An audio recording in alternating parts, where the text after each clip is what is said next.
As a collector, completing a toy line is a goal often coinciding with the end of the hunt, the adventure. But that's when you start looking at knockoffs, similar lines, or if they're out there, international exclusives. In the 80s, it wasn't easy building up a sales-topping toy line or staying on top. But as we've seen with the Dinosaurs, certain cartoons would become or remain popular overseas, and toy lines still had the potential, which meant that those prototypes lined up for the next year's wave still had some opportunity. In this week's episode, we take a look at a couple toy lines and concepts that would prolong the toy line's existence overseas and would become elusive exclusive collectibles. So be sure to subscribe for more 80s and 90s toy videos, and let's strap in for some toy history.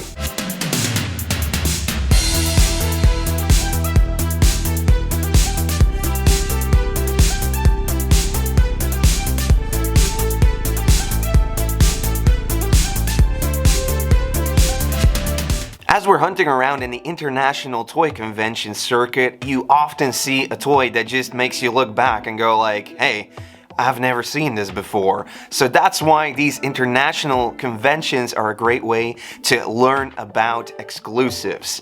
But first, let's take a trip to South America and shop around for some exclusive figures from there. Sure, they had loads of cool knockoff lines, but companies like Glasslight would also release the official versions and often do a little extra. They managed to release Vlix from the short-lived Star Wars Droids line that appeared in the cartoon. Even though the second wave got cancelled by Kenner, the mold seems to have made it into Brazilian toy makers Glasslight's manufacturing facility and out on the shelves. Glasslight managed to not only MacGyver a toy, but also a 3 3/4-inch MacGyver action figure. He's the only tool you'll ever need. I didn't expect to be doing that stuff. Just because the cartoons and TV shows lost their appeal in the US didn't mean the reruns or introductions in other parts of the world weren't enough to create the toys to meet the newfound demand. But just like with overdubs, stuff gets lost in translation even when it came to toys. We all like variants, and sometimes it's just the official companies making changes or due to not having the correct colors to make them.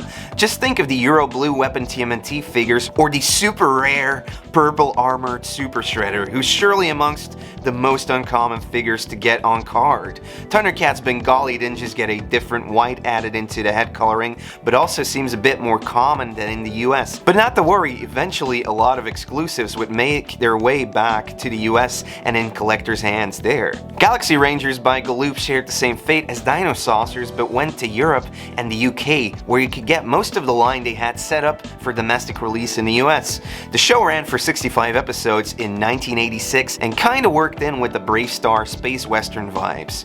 Both the Galaxy Rangers with space blasters and cowboy hats would get ready for a standoff with the alien outlaws. But now these lonesome cowboys are hiding out in the attic deserts of many European toy collectors. We'll return after these messages. It just comes to show that even with a cartoon, your chances at a successful toy line were slim. But what about the comic characters that have been around for decades? Kenner's superpowers brought a lot of DC Comics characters to life in a dedicated toy form, tying in with the Super Friends and other cartoons. However, South America would get a couple more characters. For the Argentinian Super Amigos, a repainted Green Lantern figure would bring to life the Riddler, a known character from the DC universe. But who was Captain Ray? Or Captain Lightning? Or El Capitan Ray, made by Gulliver Jugatis?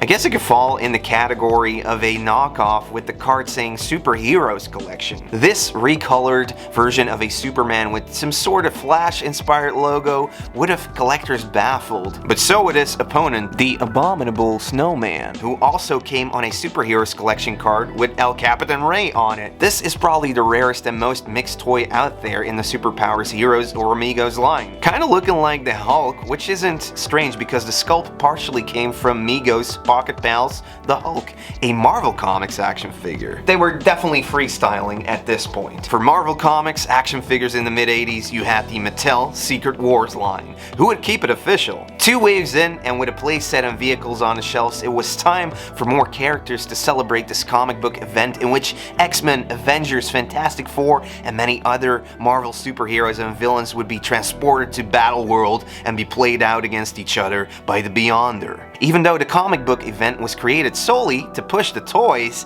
they didn't quite take full advantage of it at Mattel, and so the last wave of 3 figures ended up being Euro and international exclusives, also appearing on Canadian duo language cards and in South America. I guess finally we would get to see Galactus or Molecule Man, Ultron, Volcana, maybe She-Hulk, but seeing as they stuck to whichever characters could be easily applied to the existing molds, the picks were odd and, well, they never appeared in the comics. Electro, is he a far cousin of El Capitan Ray? Electro got a dedicated head sculpt and sports a green and yellow color scheme. He joined the ranks with the villains, as you can tell from his square shield with secret message, just in case you didn't already know him from his old days with our favorite web slinger. Iceman joined the good guy team. Again, not being in the comic didn't mean you wouldn't get your character made. Perhaps the Spider-Man and his Amazing Friends cartoon reruns helped picking this Bobby Drake's character, or the fact that you could pretty much make him using existing molds. They didn't even bother with guns or accessories for these. And saving the best for last, we got Constrictor,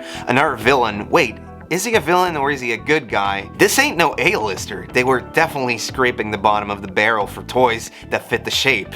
At least they gave him a constricting whip weapon and his villain shield. The figure came in blue and had accents in orange with tiger-like stripes. And those weren't the only tiger-striped Euro exclusives. Tiger Force, a special unit within the GiJoe team, is called up for a secret and highly dangerous mission in the remote jungle. Cobra has set up a network of power bases that will simultaneously attack key cities around the globe. It will take the combined skills of the Tiger Force team to hunt down these hidden bases and disable them. Together, Tiger Force will search relentlessly and strike deeply to save the world from Cobra enemy. Sure, it was another subgroup of characters bringing back vehicles in new colors of yellow, green, and with a tiger stripe design, kinda like 1989 Slaughter's Marauders with the green, brown, and blue accents, but this time Europe and UK would get exclusive figures, starting in 1990 with Psych Out and Outback. A year later, they'd get joined by Hit and Run, Tunnel Rat, Sneak Peek, and probably the most difficult one to get due to his weapon pack, Blizzard. Apart from the occasional accessory variations, there's not a lot of difference with these molds or the toys apart from the Tiger Force branding and paint scheme. 1991 also saw UK,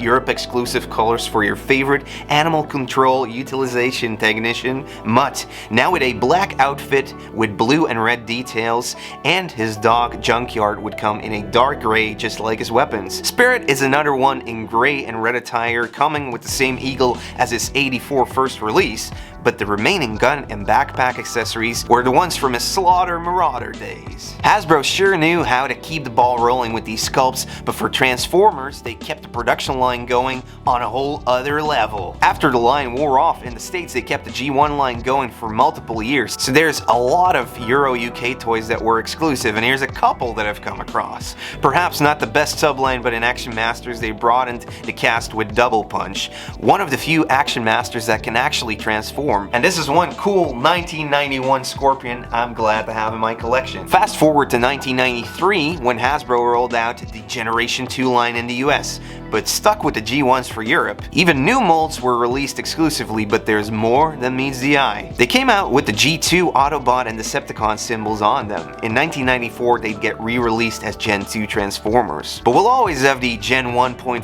Obliterators, for instance, with Clench, a very 90s colored Transformer that went from a truck into a Transformer robot, and the back half would turn into a double-barreled, missile-launching artillery platform.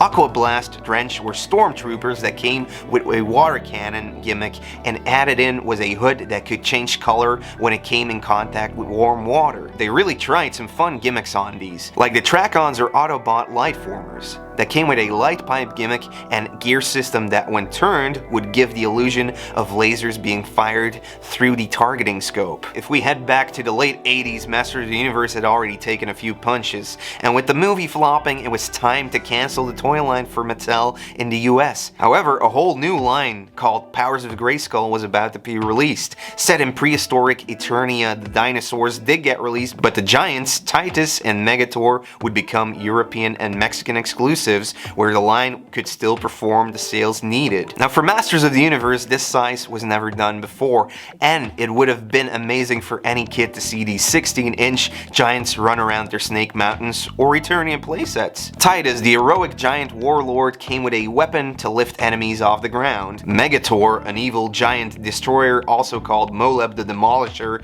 came with a Morningstar style weapon. Travel back in time and discover the origin of the powers of Grayskull. Learn how He-Man became so strong and explore the magical world of Preternia, home of the fierce dinosaurs and giants. While they were building the powers of Grayskull line, they were also changing up their main characters a bit. Both He-Man and Skeletor would get a new overhaul in the laser light versions, already hinting to the sci-fi elements He-Man would eventually get in the New Adventures line. Released around 88, their main feature was that they could light up, both carrying around a backpack to store a AA battery in. It would link to their weapons, which was a sword for He-Man and the Havoc staff for Skelly. The weapons were translucent and could light up when activated. And finally, we saved the best for last, well, the last 17 in this case. Notorious to Star Wars vintage collectors as they aren't so easy to obtain, each one has their own story, but if we're talking hard to get geographical exclusivity, then Yak Face pops up. Or Sayelt Murray, the Yarkora with a blaster accessory, another cool alien to add to your collection, and another collector coin. After 2 years without a new movie and no new movie in sight, this side character from scenes with Jabba somehow did get into production, but they didn't know if they were gonna put him out. In 85, with the sales in decline for the line, the small production run thankfully got out to certain distributors, instead of getting destroyed. Never being domestically released in the USA as part of the Powers of the Force line, the figure has been seen on Canadian cards and saw a release in Europe, but without its weapon. Then again, some cards apparently made it into the US in KB toy stores. I would really like to thank Dom G for pointing out this topic. While it hasn't been easy to pinpoint if some of these did get a short run released in the US or not, we depend on collectors mapping it out and finding new examples to add to their collections. One thing's for sure, some of these toys are very rare and sought after for all the right reasons. Whether they did or did not hit the shelves in the US, the low production runs confirmed by their appearances at toy shows or online bidding platforms are so inconsistent, it seems like the planets have to align for one of them to pop up. They are the final pieces to a lot of collections, and the extra side quest in the adventure that is toy hunting. So do you know of any more international exclusive toys that could be added to the list? Please leave them down in the comments below. Be sure to like the video and subscribe for more toy history videos. If you have a suggestion for a toy history topic, then I'd be glad to read about them in the comments below. Big shout out to all my Patreons for making these videos possible. If you want to support the channel even more, you can always go and check it out and join us. Finally, thanks so much for watching, and I hope to see you in the next episode. See you later. Bye.